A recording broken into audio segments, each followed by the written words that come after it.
Captain Snyder and the Fraser Canyon War. It had been a long trip from New York. The guard were getting hungry. They had traveled to New Caledonia in the fastest way possible, by train. When the word was spread about the riches of the Fraser Canyon, Captain Snyder and his men gathered their belongings and made their way to the nearest train station. When they got to the Oregon country, they had to take a long car ride up through the 49th parallel into New Caledonia. It was obvious when they were getting close by the amount of foot traffic and mule-driven carts. These were some of the 30,000 miners to come over the border in hopes of striking it rich. Once the crew landed in their final destination, they set to work gathering materials, finding a place to sleep, and as the days passed, mining for gold that everybody was so keen on discovering.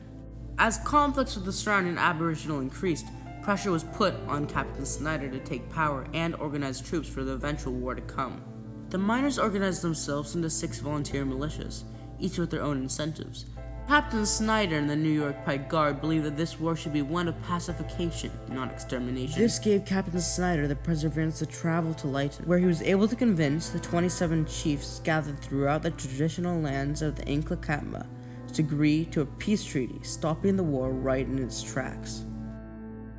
Even though the war never really broke out, it enabled the Canadian government to lay out the beginnings of British Columbia and to take power over the surrounding lands.